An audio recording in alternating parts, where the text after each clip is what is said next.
En el programa de hoy, desde Nicaragua, un obispo aprisionado en su casa desde hace 15 días se va quedando sin alimentos y sin hostias para consagrar. 26 expresidentes piden al Papa una defensa más enérgica de Nicaragua. Además, desde España, sacerdote exorcista explica los peligros de la brujería de moda en algunos jóvenes. Hola amigos, qué gusto saludarlos en su programa de noticias con Enfoque Católico. Soy Eddie Rodríguez Moreno. Una alegría estar nuevamente con ustedes. Yo soy Natalie Paredes. Empezamos las noticias contándoles que en Nicaragua la situación empeora para el obispo de la diócesis de Matagalpa con arresto domiciliario hace casi 2 semanas. En la diócesis de Ciuna la situación también se ve mala con otro de los sacerdotes acosados por la dictadura de Daniel Ortega. Aquí el reporte con la última información. Esta mañana el obispo Álvarez consagró la mitad de la hostia para que les pueda durar. Ayer miércoles Monseñor Álvarez no celebró la misa. La celebró Monseñor Óscar Escoto, vicario general de la diócesis de Matagalpa, también encerrado en la curia. La acción se repitió. La consagración fue con mitad de la hostia. La Eucaristía fue partida para que todos pudieran comulgar. El pasado martes se repitió la misma acción. La policía no deja entrar ningún tipo de ayuda. Los recursos se acaban. Que la oración es nuestra fuerza y nuestro poder. Esta mañana, EWTN Noticias preguntó sobre la situación de los otros que se encuentran en la curia. Bajo anonimato, la persona que respondió dijo: esta semana han salido 2, un camarógrafo y el muchacho que tocaba el teclado. Se desconoce su paradero. En las transmisiones ya no aparece el tecladista. Ahora son los sacerdotes los que cantan en la misa. En otro lado de Matagalpa, el padre Vicente Martín y el padre Sebastián López volvieron a su parroquia Santa Lucía y celebraron la misa diaria con normalidad. A inicios de la semana, la policía fue a esta parroquia con intenciones de detener al padre Martín. Ayer, ambos, por motivos de seguridad, fueron llevados a otro lugar. Hoy decidieron volver y seguir encomendando su oración por la situación de su país. Segundo, es que las Eucaristías vamos a estar celebrando de una manera normal, ¿verdad? Esperamos que la situación no empeore. No solo en Matagalpa la situación es complicada. Hace poco en la diócesis de Ciuna, un sacerdote fue detenido. El padre Óscar Benavides sigue recluido desde el 15 de agosto. Según Confidencial, un medio nicaragüense, el Ministerio Público pidió un plazo de hasta 90 días de prisión para ampliar la supuesta investigación contra el sacerdote. Este es el expediente judicial abierto contra el presbítero. El Estado se considera víctima y ofendido de las acusaciones del padre Benavides, pero en el expediente judicial no especifica el delito que supuestamente cometió. El padre Óscar Benavides es originario de la diócesis de Matagalpa. Inició ahí su ministerio y es muy cercano al monseñor Rolando Álvarez. Relacionada a las noticias en Nicaragua desde Colombia, sabemos que el Congreso de este país aprobó citar al ministro de Relaciones Exteriores, Álvaro Leiva, para rendir cuentas sobre las omisiones de Colombia frente a la violación de los derechos humanos y persecución religiosa del régimen nicaragüense. Se trata de la primera acción de control político al gobierno del izquierdista Gustavo Petro. Más información sobre la posición de la Iglesia en Colombia frente a lo que ocurre en Nicaragua con nuestra corresponsal Lida Lozada. Aquí desde la ciudad de Cartagena, concretamente desde el exterior de la parroquia Nuestra Señora del Perpetuo Socorro, en el reconocido sector de Boca Grande, inicio contándoles que ante los múltiples ataques a la libertad de expresión y la libertad religiosa a la que está siendo sometida la Iglesia en Nicaragua, en los últimos días la Conferencia Episcopal de Colombia ha emitido un comunicado en el que expresa su dolor y desconcierto por esta situación. En el mensaje, los obispos de nuestro país aseguraron que piden a Dios se detenga la violencia en el hermano país nicaragüense, se respete el derecho a la vida y se garantice la protección tanto a las instituciones eclesiásticas como a las demás organizaciones sociales. Por su parte, el presidente del episcopado ha sido enfático en que esta es una situación que los tiene muy preocupados. nos duelen esos hostigamientos, nos duele también esos signos de persecución y de violación de los derechos humanos que impiden la expresión de la fe en Jesucristo el Señor. Él es el Rey de la Paz, Él nos invita a la reconciliación y por eso estamos expresando desde Colombia nuestra unidad con todos los fieles laicos y con los hermanos obispos de Nicaragua.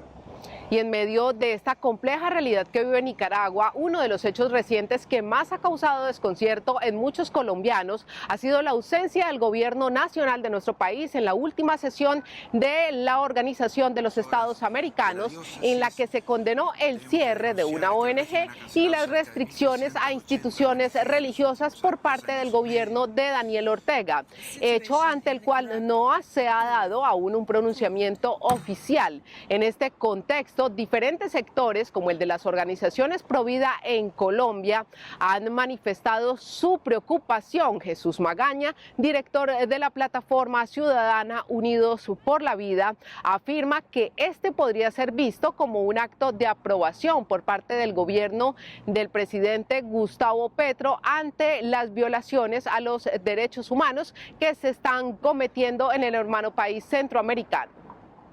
Muy grave la situación del gobierno Petro, muy mal mensaje para el mundo y muy mal presagio para este gobierno que no es consecuente con su discurso. Rechazamos y condenamos la actitud del presidente Gustavo Petro frente a esta actitud de alejarse de la discusión en el seno de la OEA, que finalmente el viernes pasado condenó a Nicaragua por la violación de derechos humanos efectuados contra su población, en especial contra la Iglesia Católica.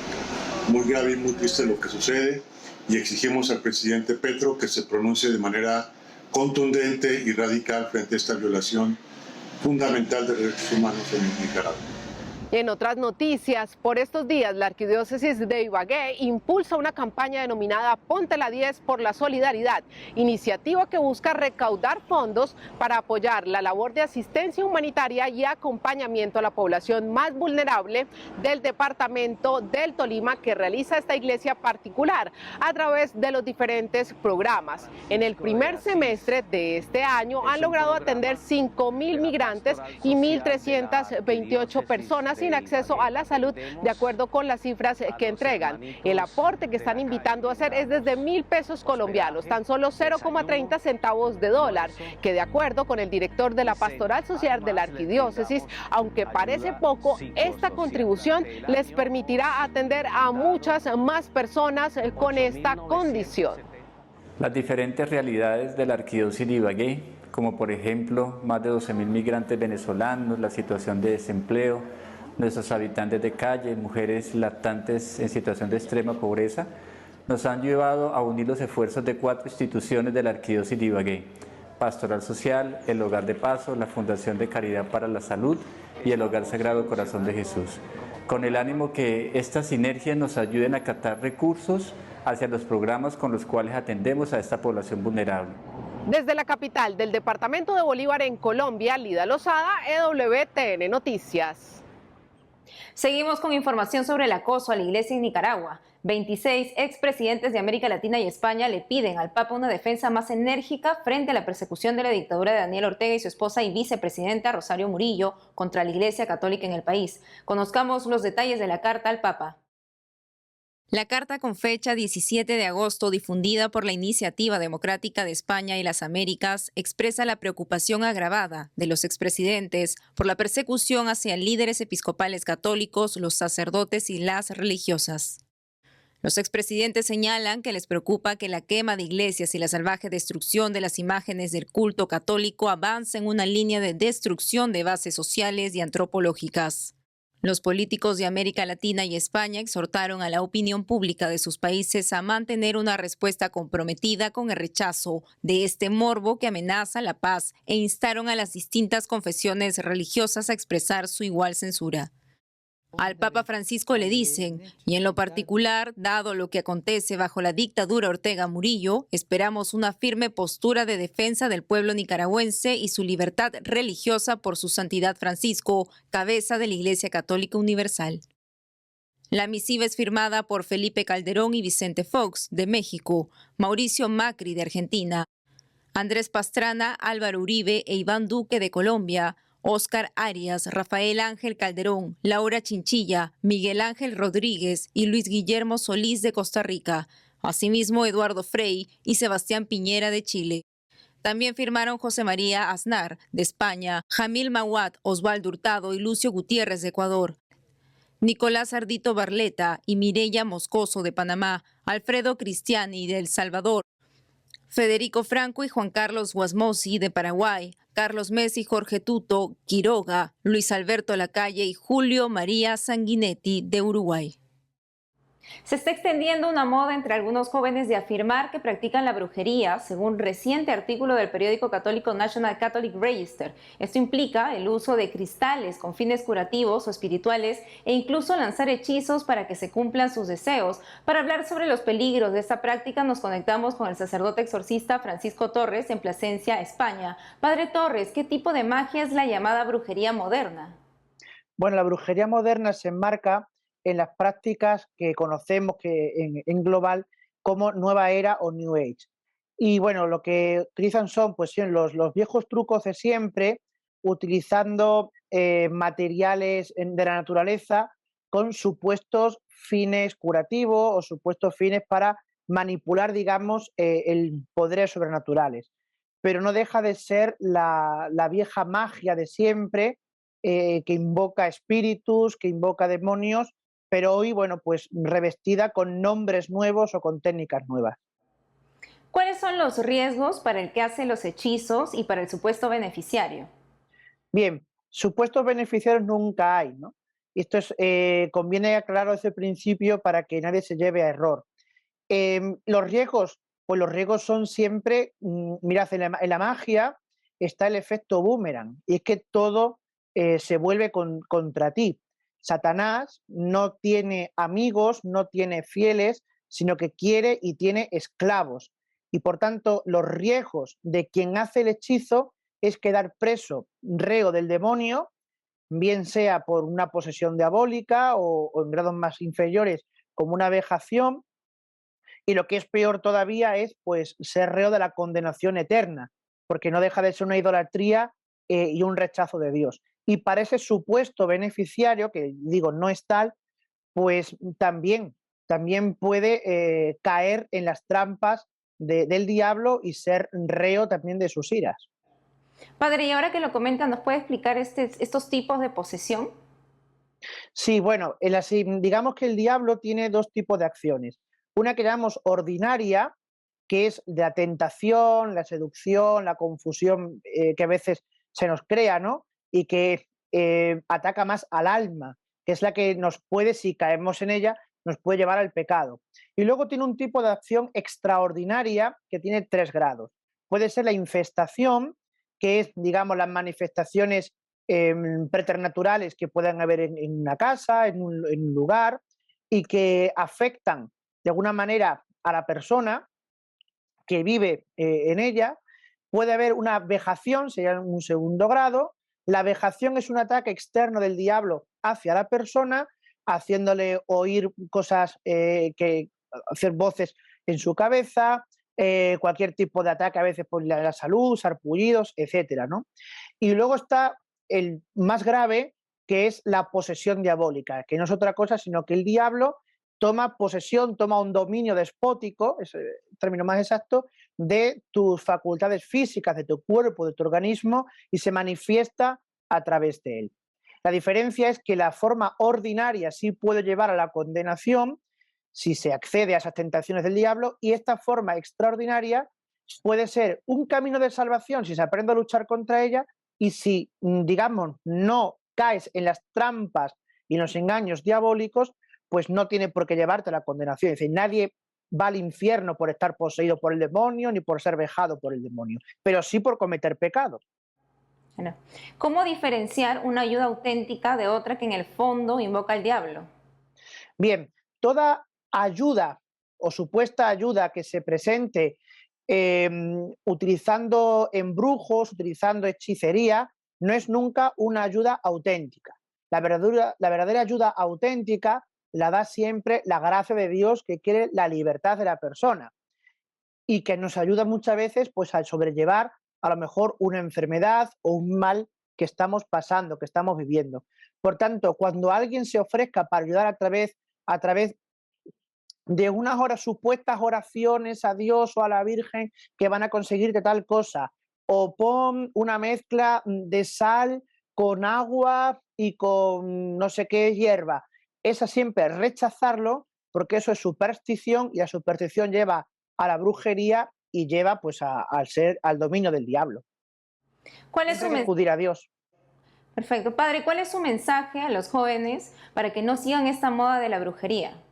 Bien, el mensaje a los jóvenes que yo les transmito a través de vosotros y que transmito también cuando me toca la atención pastoral es primeramente que se alejen de todo esto, que rechacen al demonio, que rechacen a Satanás, que hagan un acto de fe en Dios y que se fíen de Dios. Hay que vivir la vida siempre agarrado de la mano de Jesús y vivir muy, muy en la presencia de Dios. Ese es el mensaje que yo les doy. ¿Por qué? Porque cuando falla la fe recta, la fe verdadera en el Dios único verdadero, pues comienza la magia, comienza la superstición y comienza la vida a entrar en una espiral muy peligrosa. Por tanto, mi mensaje es rechazar todo lo que venga del demonio, todo lo que venga de ese mundo de magias, que no vale para nada, y unirse, vivir siempre muy en Dios. En definitiva, es vivir las promesas del bautismo. Renuncias a Satanás, a sus seducciones, a sus obras, creer en Dios Padre, en Dios Hijo, en Dios Espíritu Santo y amar mucho a la Virgen María y a todos los santos. Padre Francisco Torres Ruiz, gracias por la entrevista. A vosotros, muchas gracias. Hacemos una breve pausa y al volver, hoy recordamos a San Alberto Hurtado, servidor del pobre, fundador del Hogar de Cristo. Además presentamos Carlo Acutis, un alma eucarística, un nuevo libro sobre la vida del beato dirigido en especial a los jóvenes. Volvemos con más noticias con enfoque católico.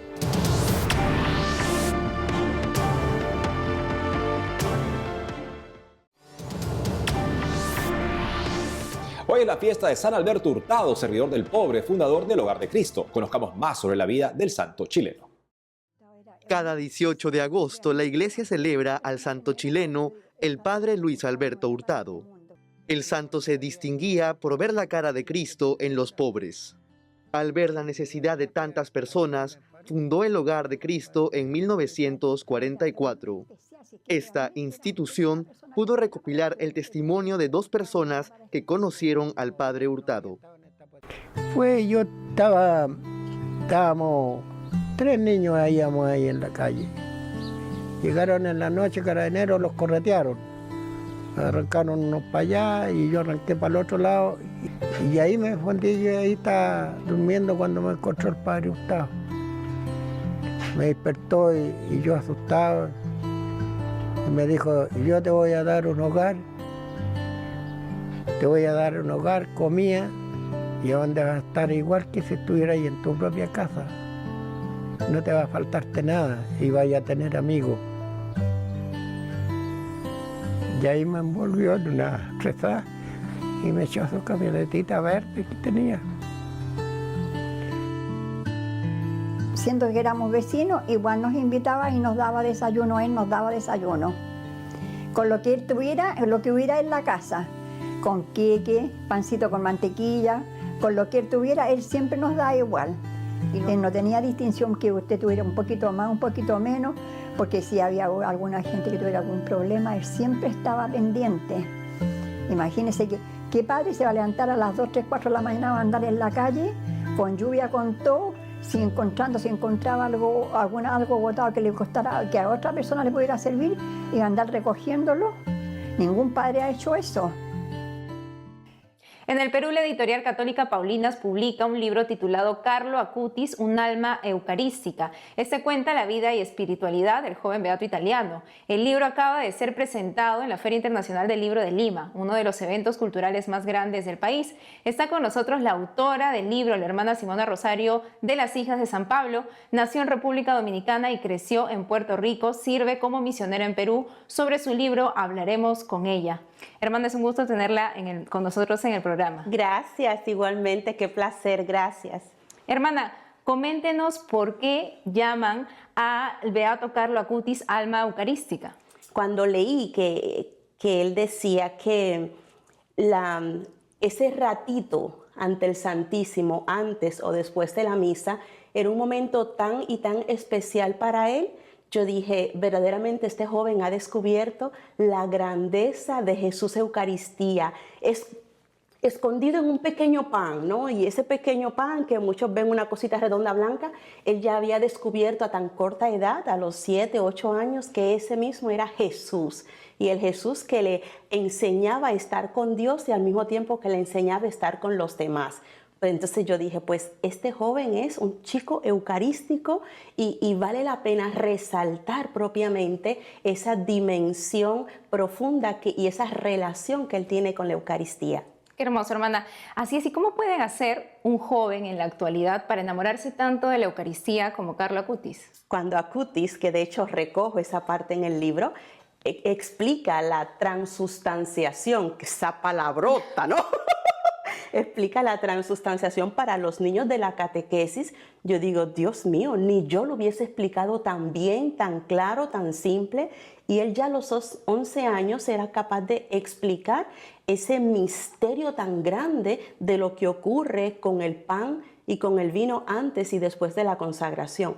Entonces, esa profundidad con la que él lo vivió ayuda también a que los jóvenes, comprendiéndolo, se puedan enamorar de Jesús Eucaristía. Usted menciona en su libro que la oración de Carlo Acutis era contemplativa. ¿Por qué le llamó eso la atención? De esa relación, de esa experiencia, es que él logra saber cómo tratar al otro, el respeto que tiene que darle a los demás, sea el más pobre, sea el más rico, sea un niño, sea un adulto, ¿no? Entonces es una oración contemplativa que aprende no solo de estar repitiendo muchas frases, muchas oraciones, sino de dejar que mi vida sea tocada por aquel con el que yo estoy en este momento tratando, que es Dios. Es una oración que, wow, a mí me sorprendió porque es a la altura de los grandes místicos, ¿no? Así es, hermana, es ese vivir, experimentar el abrazo de Jesús. Hermana, ¿qué otras virtudes puede destacar de Carlo Acutis? Es un niño, es un joven que le tocó enfrentar las mismas situaciones que enfrentan nuestros jóvenes de hoy con la droga, pornografía, el sexo sin sentido, desenfrenado y tantas otras cosas. Y él se esmeraba por vivir la virtud en medio de todo eso. Una cosa tan sencilla. Él le encantaban los videojuegos, le fascinaban.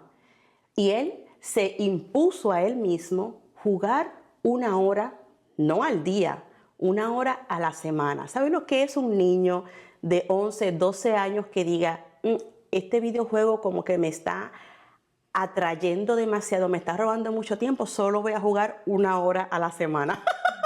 ¡Wow! ¡Wow! Hasta a mí se me hace difícil ciertos vicios, ¿no?, que tengo. Se me hace difícil imponerme una rigidez tan persistente como la de él, ¿no? Él no voy a jugar con la comida, no voy a comer de más, y lo lograba. Pues para mí fue tremenda catequesis también la que este jovencito me dio, porque hay cosas que uno dice, eso no es tan grave, eso yo puedo hacerlo. Pero si yo misma me propongo superar y acercarme un poquito más a Dios, alejándome de los vicios y de las cosas mundanas, pues puedo ir acercándome al caminito al cielo. Así es, hermana. El beato Carlo Acutis es un gran ejemplo para todos. Hoy estuvo con nosotros la hermana Simona Rosario. Hermana, gracias por habernos acompañado y estar aquí con nosotros en el programa. Gracias por la invitación y les invito a adquirir y leer el libro porque es una excelente herramienta también para ir haciendo esa experiencia de yo como alma eucarística, ese recostar cada día mi cabeza en el pecho de Jesús. Gracias.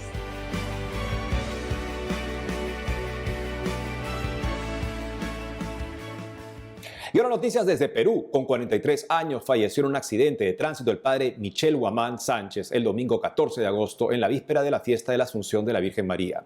El accidente ocurrió en la localidad de Cañete, al sur de Lima. El sacerdote era el rector del seminario de la diócesis de Ica, rector del santuario de Nuestra Señora de Yauca y párroco de la parroquia Sagrada Familia. También quedó herido el seminarista Jorge García, de 25 años. En una carta, el obispo de Ica, Monseñor Héctor Eduardo Vera, comunicó el fallecimiento del presbítero. Destacó que el padre Guamán siempre se daba a los demás y enseñó que vale la pena entregarnos por completo a Dios. La Conferencia Episcopal Peruana también envió sus condolencias al obispo de Ica. La misa de exequias se celebró el 15 de agosto. El padre Michel fue sepultado en la cripta de los sacerdotes en el santuario Madre del Amor Hermoso en Cañete. Y es todo por hoy, amigos. Gracias por haber estado con nosotros. Ya saben que pueden seguirnos en nuestras redes sociales y en ewtnnoticias.com. Hasta mañana.